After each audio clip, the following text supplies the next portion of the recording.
Nii, tere! Tänase loengu teemaks on siis kliimamuutus ja kasvuhoonegaasid. Sellel teemal on tulnud rääkima Toomas Lausmaa, kes on meil siin lausa kohapeal ka olemas. Nagu ikka, siis tuletan meelde, et saada loengu ajal siia lingi, kus saate ennast kirja panna. Aga jah, annan nüüd siis sõna üle Toomas Lausmaale. Link kodus võttis seda linki, ma ei saanud kodus linki ette kuule teha. Nii, tere ka minu poolt. Käesoleval ajal pole enam kahtlust, et maa kliima soojeneb. See on tõsiasi. Sellest annab tunnistust jääliustike taandumine mägedes. Samuti kahaneb Põhja-Jäämere jääkatel. Sagenevad suvised kuumalained Euroopas ja mujal. Kurdetakse kliimamuutuse üle, kuid kliima on kogu aeg muutunud. Kui vaatame tagasi kaugemale minevikku, siis näeme maa keskmise temperatuuri tsüklilist lainelist muutust. Üks viis saada ettevõtust kaugest mineviku kliimast on puurida augud Gröönimaa või Antarktika jääkilpi. Aga puusüdamekes saab määrata temperatuuri hapniku või süsiniku isotoopide suhte järgi. Hapnikul on 3 stabiilset isotoopi massiarvudega 16, 17 ja 18. Isotoopide 16 ja 18 suhte määrab temperatuur lume sadamise ajal, aga aega saab hinnata aasta jooksul kogunenud tolmu abil.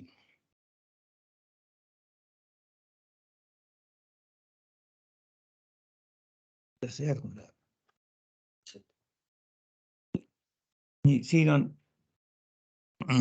slaid, kus on kujutatud Gröönimaa jääkilvist välja lõigatud puusüdamiku alusel määratud temperatuuri muutust 15 000 aasta jooksul Gröönimaal.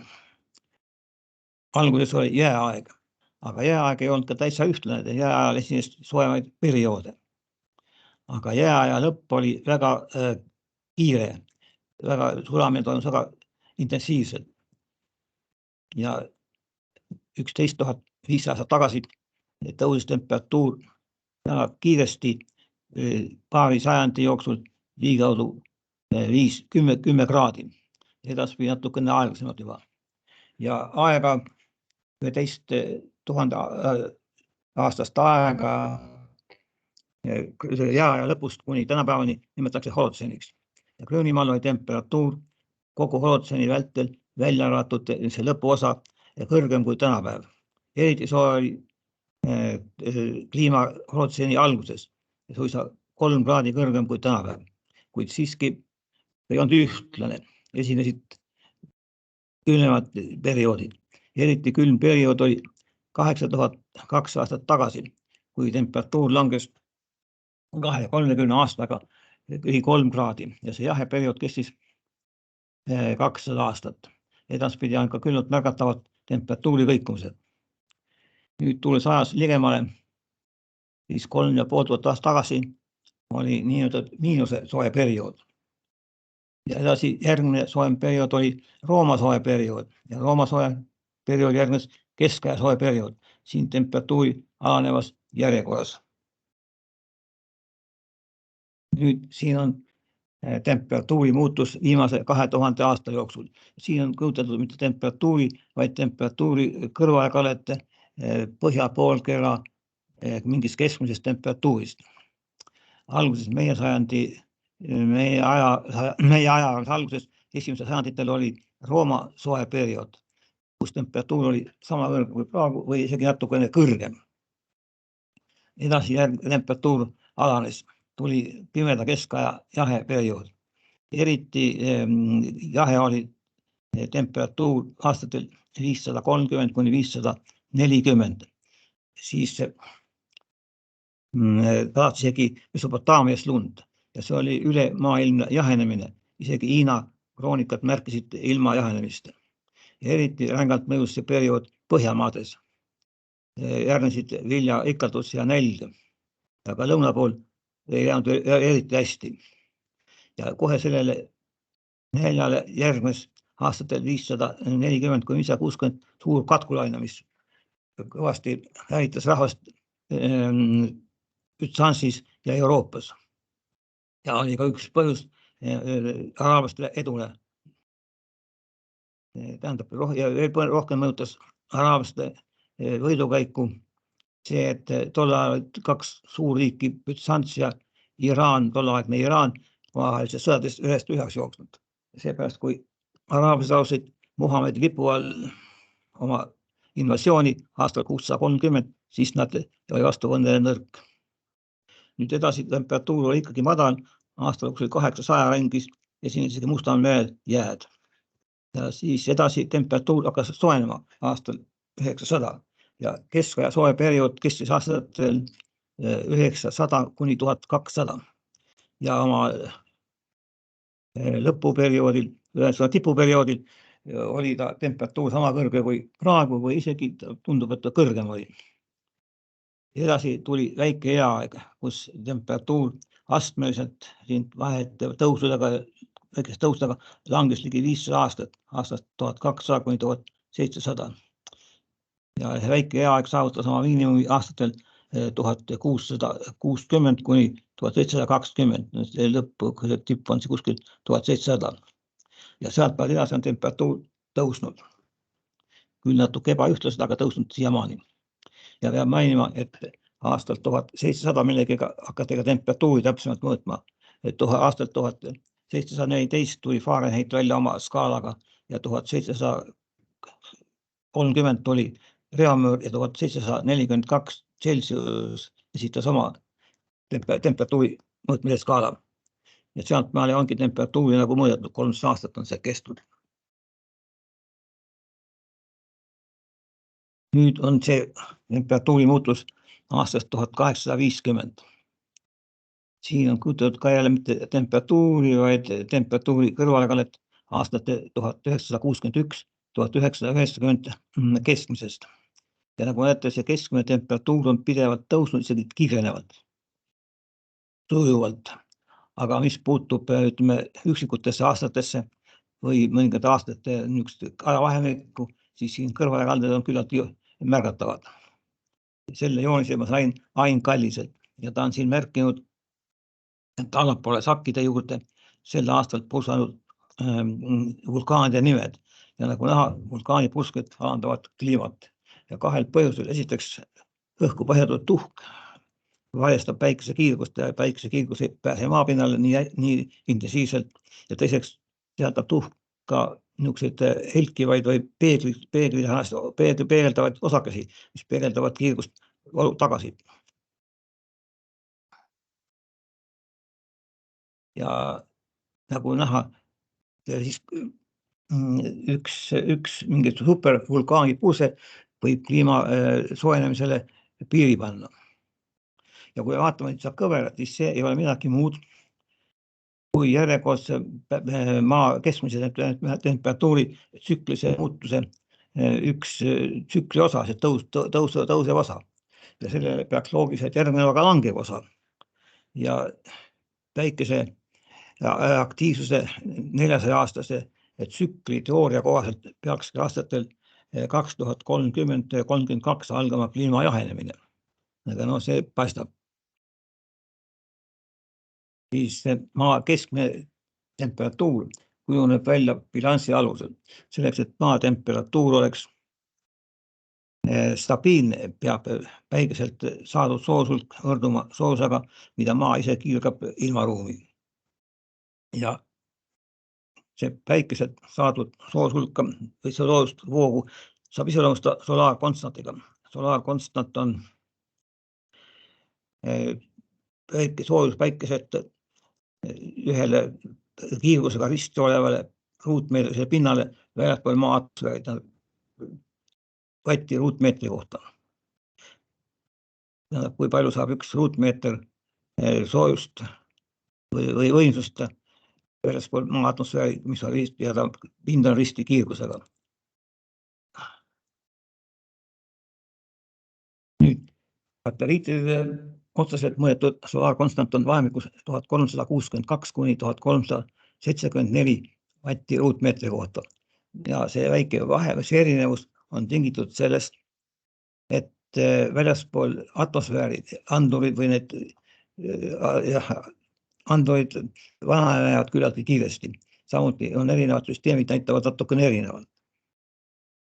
Nüüd solaarkonstant muutub 11-aastase tsükli jooksul 0,1% ja puude kasvurõngaste järgi hinnatult sajandite jooksul 0,2 kuni 0,6%. Ja mõningates töödes on toodud välja, et eksisteerib ka päikeseaktiivsuse suurem 350 kuni 400 aastane tsükkel ja seal on ka diameetrilt suurem, ilmselt see 0,6 on tingitud ühest suuremast tsüklist. Nüüd solaarkonstant sõltub päikesest kui energiaallikast, aktiivsusplekki arv ja maa elliptilise orbiidi karakteristikutest, samuti maa ekvaatori tasapinna kaldenurgast orbiidi tasandi suhtes. Ja päevane päikese kiirgus sõltub ainult 2 parameetrist, laiuskraadist ja aastaajast. Nüüd tulles tagasi selle 11-aastase tsükli juurde, peab mainima, et see päikeseaktiivsuse tsükkel mõjutab ka elu maa peal. Näiteks keskajalt mõjutas ta katkupuhanguid. Mingil perioodil kordusid katkupuhangud 10-15 aastaste vahedega, mis hästi sobitub sellesse tsüklisse. Ja veel päikese mõjust. Kunagi veel nõukogude ajal toimus Tallinna Tähetorni ja kiirabijaama koostöös väike uurimus. Tallinn on suur linn. Päevas juhtub ikka üks insult või mõni infarkt. Aga kui toimusid päikesed osakeste pursked ja ägedalt, siis nende haigusjuhtude arv suurenes tunduvalt. Need seos oli täiesti olemas. Aga kuufaasidest korrelatsiooni ei olnud. Tähendab, vanarahvas armastas rääkida kuufaasi järgi, mida teha vana kuuga ja mida teha noore kuuga. Aga tuleb välja, et inimese tervisele kuufaasid otseselt mõju ei avalda.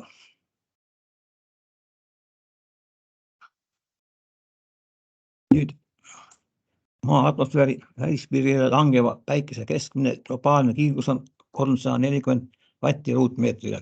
Sellest 23% peegeldub pilvedel ja 6,7% peegeldub pinnalt. Nii et kokku umbes 30% peegeldub tagasi. Sõltuvalt muidugi pilvsusest ja nii edasi natuke see kõigub, aga ligikaudu on 0,3. Ja 70%, mis teeb välja 238 vatti ruutmeetri kohta, neeldub maa atmosfääri süsteemis. Võrdluseks kuu albeedo on 0,12 ja Veenusel 0,77. Nüüd see soolhulk, mis jääb maa atmosfääri süsteemi soojendamiseks 238 vatti ruutmeetri kohta, jaguneb järgmiselt. 32,8% neeldub vahetult atmosfääris ja 67,2% soojendab maapinda. Aga maapind soojendab omakorda veel atmosfääri ja 97 vatti ruutmeetri kohta läheb atmosfääri soojendamiseks. Nii et kokkuvõtvalt maa soojendamiseks läheb 63 vatti ruutmeetri kohta ja atmosfääri soojendamiseks läheb 175 vatti ruutmeetri kohta. Nüüd on niisugune mees nagu Easterbrook, kelle raamat ilmus suvel. Ja tema väidab, et kliimamuutuse tegelik põhjustaja on päikese magnetväli. No, päikese magnetväli haarab muidugi maa orbiiti. Ja kui päikese aktiivsus on suur, siis magnetväli on tugevam ja kosmilise kiirguse intensiivsus atmosfääris on väiksem. Tekib vähe kondensatsiooni, tuumi ja pilvi, mis peegeldavad kiirust ning maa soojeneb. Aga kui päike on väheaktiivne, siis magnetväli on nõrgem ja kosmilise kiirguse intensiivsus atmosfääris on suurem. Tekib palju kondensatsiooni, tuumi ja pilvi, mis peegeldavad kiirgust. Tähendab, tagasi peegeldunud kiirguse hulk suureneb ja tagajärjel maa jahtub. Selle teooria kasuks räägib asjaolu, et väikese jää ajal oli tõepoolest päikesel väga vähe plekke ja kohati need puudud üleüldse. Mis viitab sellele, et tõesti maa väikese aktiivsused olla nõrk ja magnetväli ja otsene kiirgus olid ka nõrgemad. Aga nüüd tänapäeval seletatakse kliima soojenemispõhiselt kasvuhooneefektiga, täpsemalt kasvuhooneefekti suurenemisega. CO2 kontsentratsiooni suurenemisega inimtegevuse tagajärjel. Nüüd kasvuhooneefekti niisugune väga üldine seletus. Ja pinnalt lähtuv infrapunaine soojuskiirgus neeldub mõnedes atmosfääris olevates gaasides, mis soojenevad ja kiirgavad igas suunas ja maa poole langev kiirgus liitub otse päikeselt tuleva kiirgusega ja suurendab maale langeva kiirguse kogu hulka.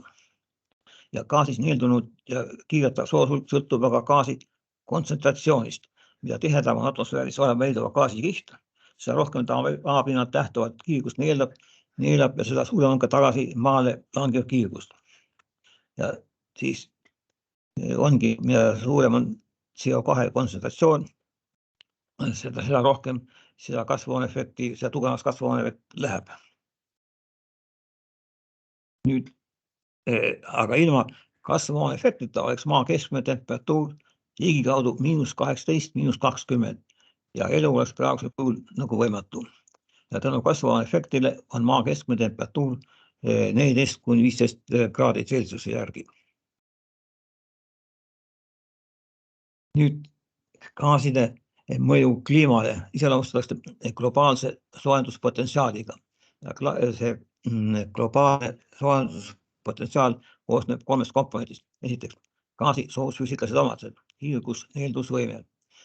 Teiseks, püsivus atmosfääris ja kolmandaks, neeldumisjoonte asukoht spektris. Ja siin on toodud tabel, kus selle soojenduspotentsiaali kohta. Ja selle potentsiaali aluseks on nagu CO2 potentsiaal, mis loetakse 1. Metaanil on ta 25 ja dirännastikoksiidil 298, freon 12 juba 10 000. Seas on toodud siin kestlus atmosfääris põhiliselt 100 aastat, ainult metaanil on ta lühem 10–12 aastat. Ja edasi on toodud kontsentratsiooni suurenemine atmosfääris. No siit ma ette lugema ei hakka, see on näha, et suureneb ikkagi. Nüüd tagasi jõudes selle 3. punkti juurde, neeldumisjoonte asukoht spektris. Selle selgituseks siin on toodud gaaside kiirguste spektraalne jaotus. Teatavasti gaasid ei kiirga mitte üle kogu spektri ühtlaselt, vaid ainult teatud spektri ribades. Võite küll spektri joontes, aga siis need ribad on nagu spektri joonte kogumikud. Ja siin on see arvutuslik graafik. Arvutatud on Edwardsi eksponent lairiba mudeliga parameetritel kiire tee pikkus 1000 meetrit, gaasi temperatuur 10 kraadi Celsius ja õhurõhk on 1 atmosfäär ja siis gaaside kontsentratsioonid vastavalt nende kontsentratsioonidele atmosfääris. Veeauru ja CO2 kohta, aga metaani kohta muidugi see nii tillukene, et see siit palju välja ei paista.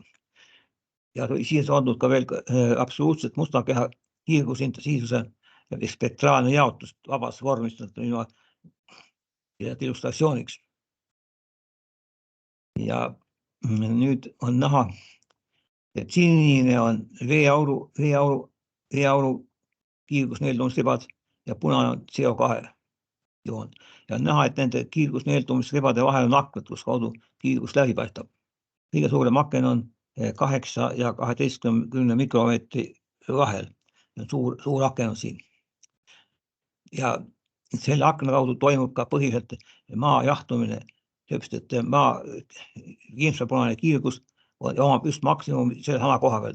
See maa tähtav infrapunase kiirguse spektraalne jaotus kopeerib täpselt selle absoluutselt musta keha kiirgus intensiivse spektraalset jaotust. Ta muidugi on väiksem kui musta keha kiirgus, aga see spektraalne jaotus on saasugune. Nii et selle kaudu toimubki maa jahtumine. Nüüd gaaside mõju sõltub sellest, kus asetavad gaasi neeldumiskiirgusribad, kui asetavad siin kaugus infrapunases osas, kus veeaur niikuinii kogu kiirgus ära neelab, siis see oht ei ole eriti suur. Aga kui ta kattavad selle akna kohal, satuvad need neeldumisribad, siis muidugi mõju on tunduvalt suurem.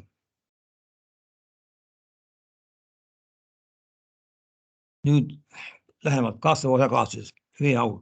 Ja veeaur on põhiline kasvuhoonegaas. Veeauru panus maa atmosfääri kasvuhooneefekti on 60–95%, no erinevad hinnangud on, aga põhiliselt kaldutakse ikka selle 90% juurde. Ja 99, ja peale rida 9% atmosfääris olevast veeaurust on loodusliku tekkega. Tähendab, praegu veeauru kontsentratsiooni atmosfääris me muuta ei suuda, see on püsiv suurus. Nii et meie põletada või mitte põletada, sellest ei muutu eriti midagi veeauruga. Ja veeauru kontsentratsioon atmosfääris on ebaühtlane nii vertikaal- kui ka horisontaalsuunas. Keskmine osa maa lähedal on 0,8%, kõigub 0 ja 4% vahel. Ja pool veeaurust on allpool 1,5 kilomeetrit ja vähem kui 5% on ülalpool 5 kilomeetrit. Ja veeaur praktiliselt puudub ülalpool 800 kilomeetrit. Kõrbete ja polaaralade kohal veeaur praktiliselt puudub, kuid seda rohkem on teda troopiliste merede kohal. Nüüd süsihappegaas. Süsihappegaasi CO2 kontsentratsioon on kogu atmosfääri ulatus ühesugune, olenemata asukohast ja kõrgusest. Ja CO2 panus maa atmosfääri ja kasvuefekti on 3,6–4%. See on muidu eeldusel, et veeauru panus on 90–95%. Kui see on väiksem, siis on CO2 panus suurem. Erinevad tööd ja erinevad hinnangud on. Süsihappegaasi kontsentratsioon on atmosfääris tõusnud viimase 200 aasta jooksul pidevalt. Kui ta alguses oli 0,088%, siis nüüd ta on jõudnud juba 0,041–0,45 juurde kuskil siia. Ja inimtegevuse tagajärjel aastast atmosfääri pääsetud CO2 kogus moodustab atmosfääris olevast CO2 kogusest 0,85% ja on järgu võrra väiksem CO2 kogusest, mida atmosfäär vahetab ookeani ja maapinnaga, kaasa arvatud biosfäär. Muidugi võib öelda, et see 0,85% on mõnedki väike suurus, aga see on aastane kogus. 10 aastaga on juba 8,5% ja 100 aastaga 85%, aga 100 aasta pärast on esialgu atmosfääri pääsetud CO2-st pole midagi järgi jäänud, sest CO2 eluiga atmosfääris ongi 100 aastat. Nii et mingil määral peaks tekkima tasakaal, kui see suurust ei suurendatud. Nüüd metaan. Metaan CH4 on gaas, mille aurumistemperatuur on -162 kraadi Celsiuse järgi ja sulamistemperatuur -182. Õhuga moodustab metaan plahvatusohtliku segu kontsentratsioonidel 5–14% ja viimase 260 aasta jooksul on metaani kontsentratsioon maa atmosfääris suurenenud 150% ja suureneb ligikaudu 1,5% aastas. Ja põhiliselt metaani atmosfääri paiskajad on riisikasvatus, variloomad ning Siberi ja muude polaaralade liigikeldus. Ka hüdroenergia põhjustab metaani heitmed atmosfääri. Pärast maa-alade üleujutamist eraldub sealt veel 100 aasta jooksul metaani. Ja metaani eluiga atmosfääris on ligikaudu 10–12 aastat. Suhteliselt lühikene võrreldes teistega. Nüüd dilämmastikoksiid N2O. Dilämmastikoksiid ehk naerugaas on õhus 1,5 korda raskem, värvitu, mittesütiv gaas.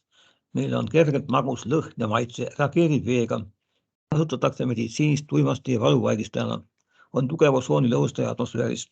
Ja N2O sulamistemperatuur on –90,86 kraadi Celsiust ja suremistemperatuur –88,48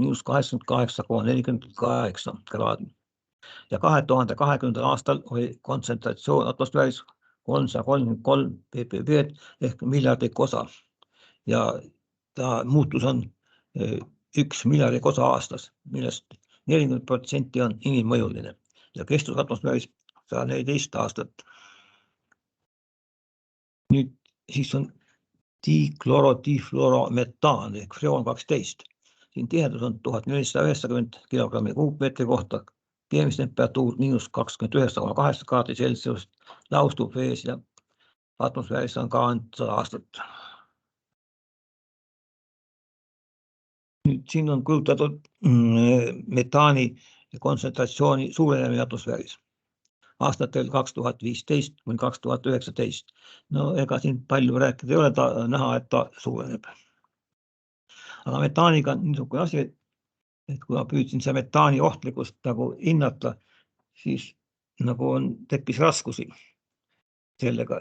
Ainuke seletus metaani ohtlikkuse kohta on see, et tema neeldumist kiirgus sevad peale asetsema selle suure akna kohal, kust maapind põhiliselt jahtub. Ja kaalusse ongi toonud sellesse need kiirgusribad samasse piirkonda 11, 10 ja 8 mikromeetrit. Aga Eduard ei ole toonud siia, temal on see koht puhas, temal on toonud hoopis teise piirkonda need põhilised ribad.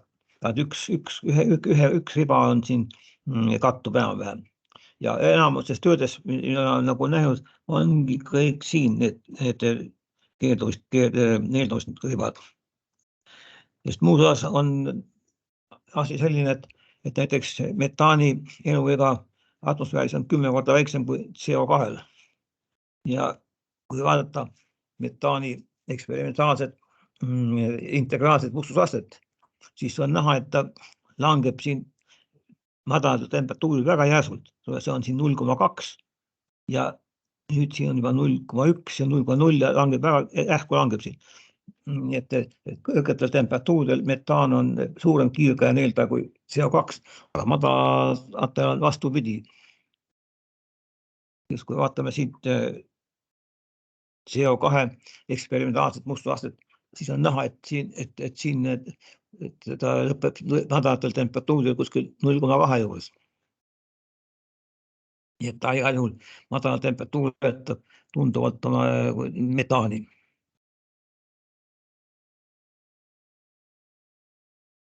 Nüüd, kui vaatame seda CO2 eksperimentaalset mustusastet, siis optiline tihedus 200 centimeetrit atmosfäär on siin lõpeb 0,2-ga.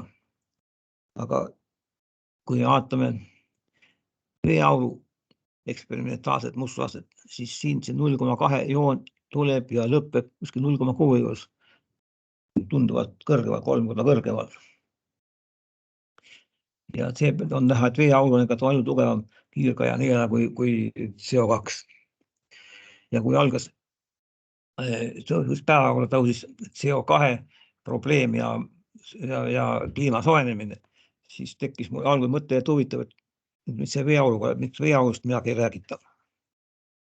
Ja siis tekkiski idee, sai tehtud rida arvutusi CO2 ja veeauru neeldumisvõime võrdlemiseks atmosfääri tingimustes ja arvutused tehti Eduardi laia riba eksponent mudeliga. Nüüd natuke nendest gaaside kiirgusest. Sest gaaside kiirguse täpne arvutamine nõuab kõigi kiirgusjoonte arvesse võtmist. Neid on aga 4000 kuni 400 000. Suure arvutustööde tõttu loobuti varem spektrijoonte detailsest vaatamisest. Kasutati nõndanimetatud ribamudeleid. Ribamudeleid on lihtsustatud matemaatilise struktuuriga hüpoteetilised mudelid, kus reaalse spektririba omadused esitatakse viisil, mis tagab minimaalse arvutuste mahu. Üldjuhul koosneb spektririba spektrijoontest mingist vahemikus ja siis meile, kui need jooned asetsevad, seal mitu mudeleid on. Eri mudelites on need jooned paigutatud, ühel osa mudelites on need paigutatud väga korrapäraselt, ühesuguste vahedega ja ühesugused jooned. Ja teiste on poodud ebakorrapäraselt mingi teise jaotusega. Ja reaalsete gaaside korral on tarvis ribaparameetrid. Parameetrid sõltuvust temperatuurist, kiirgava gaasi partiaalrõhust, gaasisegu kogurõhust ja kiire tee pikkusest. 4 parameetri järgi antakse kirjandusest valemid ja tegurid, et saaks arvutada gaaside kiirgust selles ribas. Käesoleval ajal võimaldab arvutada võimsust vaadata gaaside kiirgust spektrijoonte kaupa ja üheks andmepaariks on hitraan. Kes tahab, võib võtta andmeid arvutamiseks. Nüüd need arvutuste juurde ja vaadata gaasisegu, mis koosneb 3 komponendist. Neutraalne läbipaistev gaas, veeaur kontsentratsiooniga 0,008 ja CO2 kontsentratsiooniga 0,00037. Ja gaasisegu temperatuur on 8,6 kraadi Celsiust, kogurõhk 1 kilogramm ruutcentimeetrile. Ja veeauru ja CO2 kiirgus neeldumisribad asetsid vahemikus 1 kuni 100 mikromeetrit, kuhu mahub 99,5% absoluutselt musta keha kiirgusest temperatuuril 14 kraadi.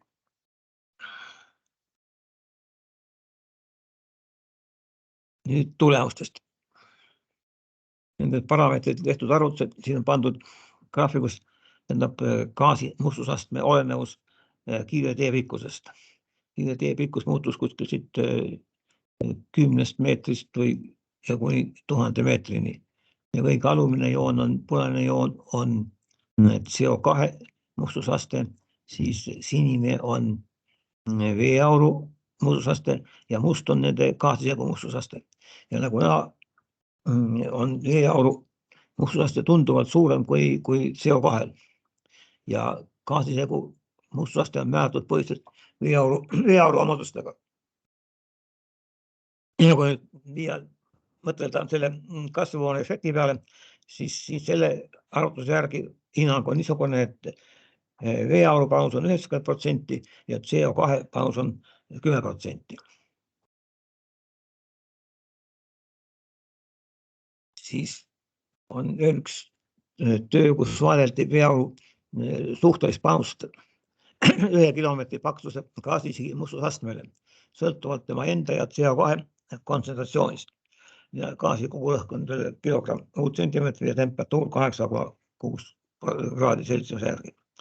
Siin alumisel teljel on veeauru kontsentratsioon 0,8 kuni 4% ja siis need joonte peal on jooned on siis vastavalt CO2 kontsentratsioonile. Ja tulemus on täiesti loogiline. Siin veeauru osa tähtsust suureneb koos veeauru kontsentratsiooni suurenemisega ja CO2 kontsentratsiooni vähenemisega. Nüüd vaadeldi gaasisegu, mis koosneb süsihappegaasist, koosneb 3 komponentist. Eesmärgiga selgitada süsihappegaasi osamahu suurenemise mõju kogu gaasisegu mustusastmele. CO2 osamaht on 0,8% või veeauru osamaht on 0,8% ja see ei muutu. Aga muutub CO2 kontsentratsioon, mis on alates 0,028 kuni 0,045, mis vastab CO2 kontsentratsiooni suurenemisele atmosfääris viimase 200 aasta jooksul. Ja muud parameetrid, kiire teepikkus 1000 meetrit, gaasi temperatuur 10 kraadi Celsiust ja kogurõhk 1,03 baari. Ja nagu näha, selle CO2 kontsentratsiooni suurenemine vastavatele kontsentratsiooni suurenemine mõjutab kogu gaasisegu mustusastet umbes 1%. Niimoodi ei saa öelda, et CO2 kontsentratsiooni suurenemine on väga väike, tähendab, ta on väike, aga mitte üliväike. Nii et ikkagi CO2 kontsentratsiooni suurenemine atmosfääris ikkagi mõjutab. No see on niisugune väga lihtne mudel, sest tegelikult atmosfääris on seal kliimamudelites on tõepoolest võtta veeauru kontsentratsiooni ebaühtlust atmosfääris ja seal gaaside osamõhtu nii edasi. Aga ikkagi on selge, et CO2 kontsentratsiooni suurenemine suurendab kogu gaasisegu mustusastet. Nüüd, mida öelda kokkuvõtvalt selle kasvuhooneefekti kohta. Ilma kasvuhooneefektita oleks ikka elumaa väga kõle. Kasvuhooneefektile me siin nii rõõmsasti elamegi. Ja põhilise panuse kasvuhooneefekti annab ikkagi veeaur. CO2 panus on tunduvalt tagasihoidlikum, aga muidugi tema suurenemine avaldab ikka küllalt märgatavat mõju ikkagi.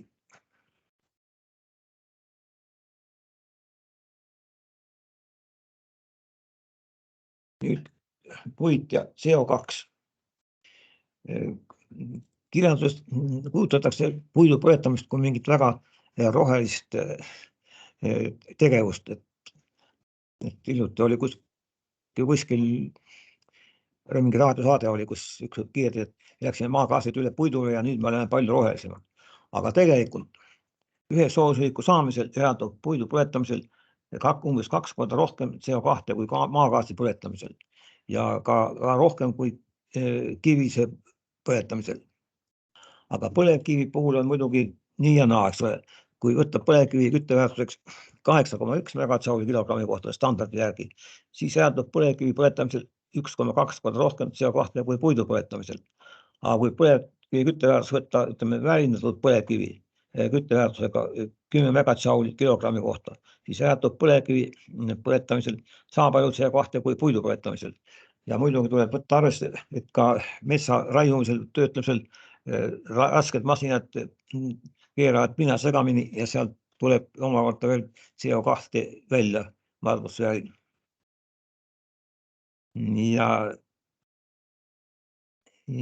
Ja ei saa öelda, et puidu põletamine oleks mingi väga roheline. Ja ta natukene rohkem annab CO2 põletamisel kui põlevkivi. Nii et paar puualgu põlevkivi kattasse ei muuda seda põlevkivi, ei muuda seda CO2 seisukohast palju midagi paremaks. Ainult hävitame ilusat metsa. Puidujäätmete põletamine on muidugi asjakohane, aga ta ei saa öelda, et saaks mingi väga roheline.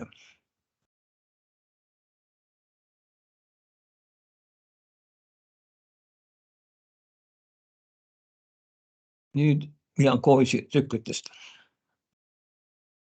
Need ideed olid juba enne Milankovitšit olemas, aga Milankovitš oli see, kes tegi viis asja lõpule, tegi arvutused ja andis viimase niisuguse lihvi selle teooriale.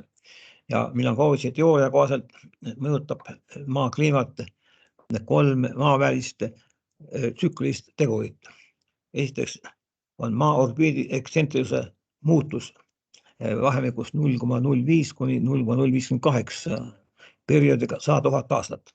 Hetkel on maa orbiidi ekstsentrisus 0,067 ja maa orbiidi ekstsentrilisust mõjutavad Jupiteri ja Saturni gravitatsiooniväljad. Kui maa orbiidi ekstsentrisus on nullilähedane, siis maa orbiit on ka väga suhteliselt ringjoon. Ja päikese kiirgus maale kogu aasta vältel enam-vähem ühesugune. Aga suurema ekstsentruse korral mõjutab maa orbiit endast ellipsit, mille ühes fookuses on päike. Ja punkte, kus maa on üle kaugemal päikesest, nimetatakse afeeliks ja kõige lähemalt punkti perifeeriks. Nüüd, kui maa on päikesele ligemalt, siis saab ta rohkem soojust ja kui ta kaugemal, saab ta vähem. Ja see põhjustab planeedil maa suuremaid temperatuuri amplituude intensiivsemaid aastaaegu. Kui maksimaalse ekstsentruse korral saab maa 20% rohkem soojust kui perifeeris kui afeeris. See vahe on küllaltki suur. Teine tegur on maa ekvaatori tasapinna kaldenurga muutusorbiidi tahaline suhtes vahemikus 22,1 kuni 24,5 kraadi perioodiga 41 000 aastat. Hetkel on 23,44 kraadi. Ja maa telje kallutatus orbiidi tasandi suhtes põhjustab suurematel laiuskraadidel aastaaegasid ja polaaraadel polaarööd ja polaarpäeva. Kui see kaldenurk on väiksem, siis on muidugi kliima ühtlasem. Suved on jahedamad ja talved on soemad. Nüüd on pretsessioon. Pretsessioon on maa telje sihi muutus perioodile 23 000 aastat. Tähendab, sarnaselt hurriga moodustab ka maa telg aja jooksul ruumis koonusteks, osutades aja jooksul erinevate tähtede poole. Ja praegu on maa telg suunatud Põhjanaela suunas. Nüüd tegurite koosmõjul kõigub ühe kuu keskmine langev kiirgushulk juulis põhjalaiusel 65 kraadi väljaspool atmosfääri vahemikus 388 vatti-juutmeetri kohta kuni 508 vatti-juutmeetri kohta. Perioodidega 19 000 aastat, 22 000 aastat, 24 000 aastat, 41 000 aastat. Ja samas ühe kuu keskmine langev kiirgushulk jaanuaris lõunalaiusel 65 kraadi väljaspool atmosfääri kõigub vahemikus 388 tihuutmeetri kohta samas vahemik tarkselt ja samade perioodidega. Siin see muutus on nüüd küllaltki suur, või üle 20%. Nii et see peaks kliimat kõvasti mõjutama, aga aega mõõdetakse ka aastatuhandetega. Nii et seletada mingisuguseid kiireid muutusi siin 50 või 100 aasta jooksul on nagu raske. Nüüd siin on toodud see niimoodi illustreeritud. Siin see graafik all on tal siin aeg aastatuhandetes. Kõige all on maa orbiidi ekstsentruse muutus. Siis on maa telje kallutatus orbiidtähele suhtes ja edasi on pretsessioon. Ja edasi ülevalpool on toodud siis maale langeva soojusvoo muutused. Jaanuaris lõunalaiusel 65 kraadi ja juulis põhjalaiusel 65 kraadi. Ja nagu näha on nad niimoodi, et kui lõunalaiusel on jaanuarist on miinimum nohk, siis sama ajal on see jälle väike tipp selles põhjalaiuse juulis nagu vastas taktis kõigepealt. Nüüd on siin toodud illustratsioon pretsessioonile. Käesoleval ajal on maa päikesele kõige ligemal 21. detsembril ja see telg on sedamoodi viltu. Aga 11 000 aastat tagasi oli hoopis 21. detsembril maa kõige kaugemal päikesest ja telg oli teistmoodi viltu. Aga muidugi ühe aasta jooksul, ühe tiidu jooksul see telgi asend ikka väga palju ei muutu, see jääb samaks. Nüüd on niisugune küsimus, et kas me kütame ise ilma soojaks.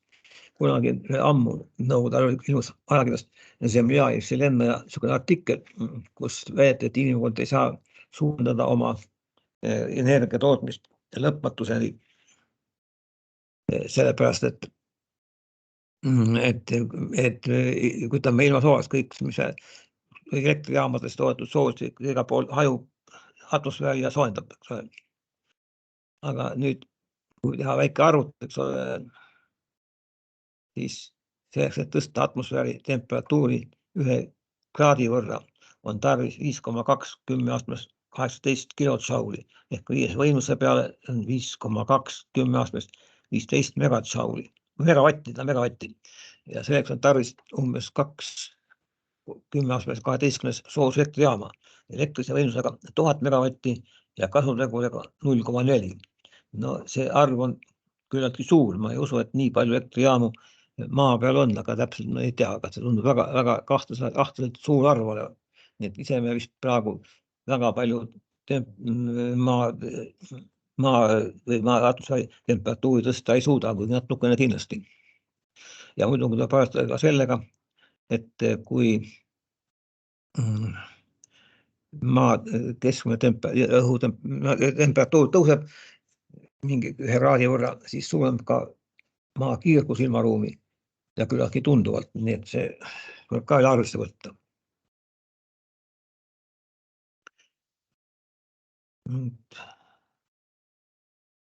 Ja nüüd veel üks niisugune väike lõbus asi lõppu.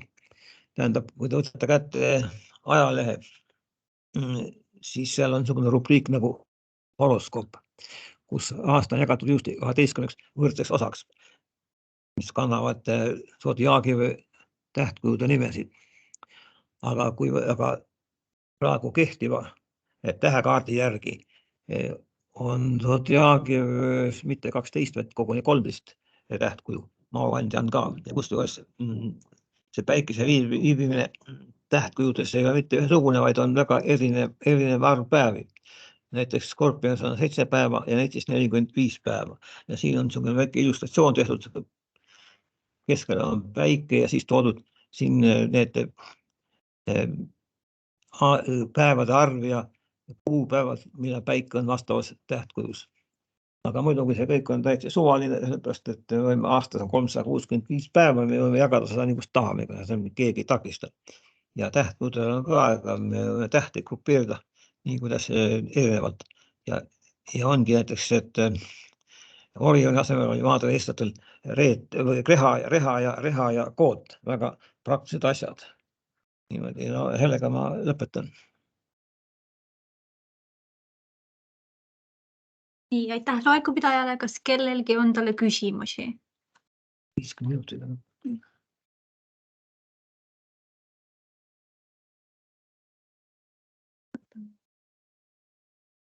Tulid küsimused Vestlusesse Jah. chatti.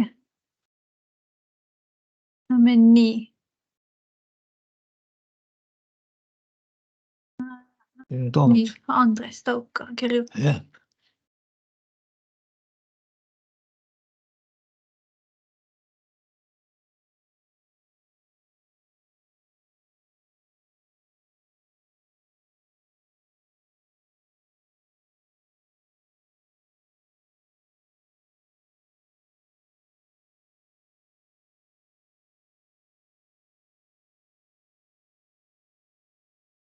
Nojah, Taukari küsimus.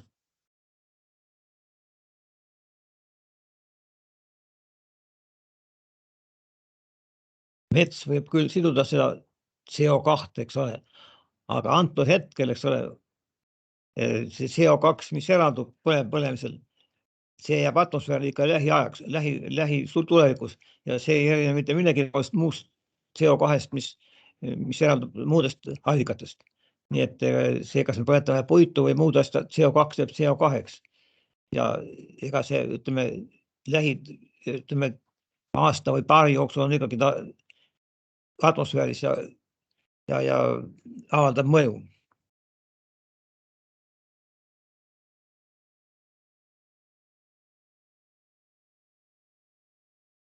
Pikem.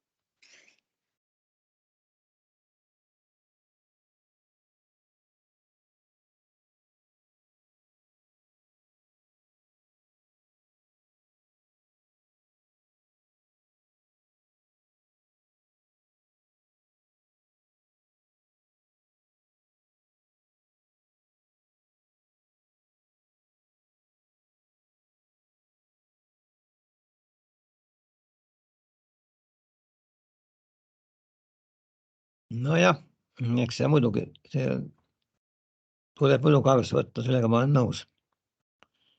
Ja muidugi, mis puutub üldse sellesse rohelisse, ütleme, rohepöördesse, siis me räägime siin edusammudest selles valdkonnas. Aga keegi ei räägi, kui palju CO2 eraldub näiteks sõjade puhul, minge rääkige Putinile, sest CO2-st, rohepöördest, eks ole.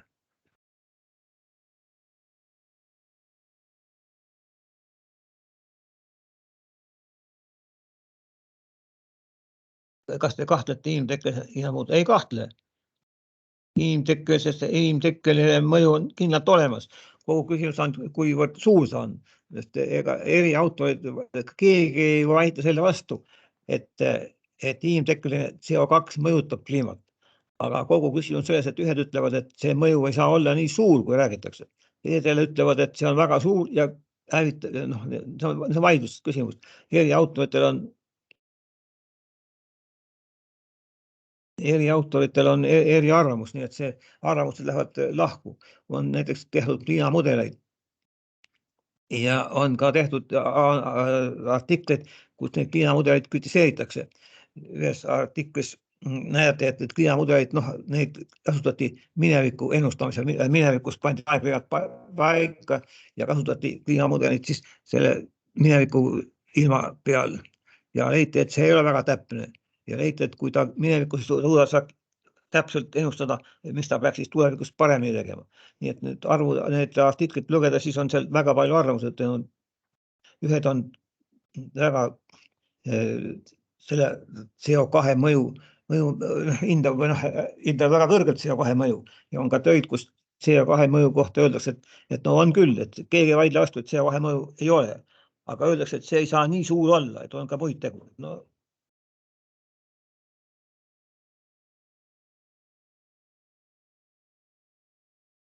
küsimusi. Et aitäh siis veel kord kõik. siin veel. Üks tuli ikka.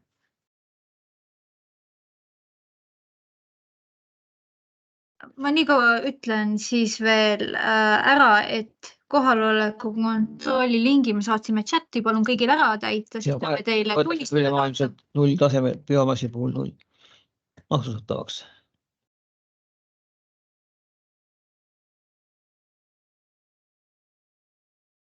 Võetakse ülemaailmselt 0 tasemel.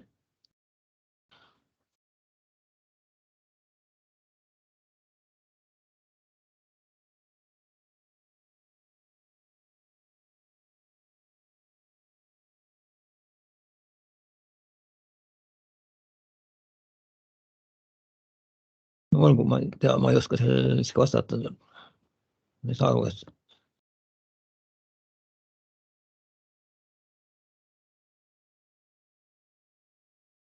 aitab elus. CO2 loomulikult, CO2 suurendamine aitab taimekasvu.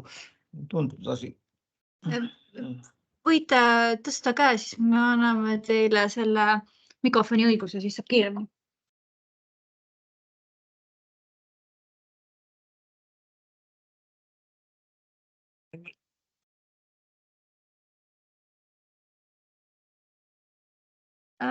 Tundub, et keegi rohkem ei soovi midagi öelda. Aitäh siis kõigile kuulajatele veel kord loengupidajale. Jah, täitke palun siis kohaloleku kontrolli link ära ja head õhtu jätku teile. Siit läheb ka välja. Nägemist.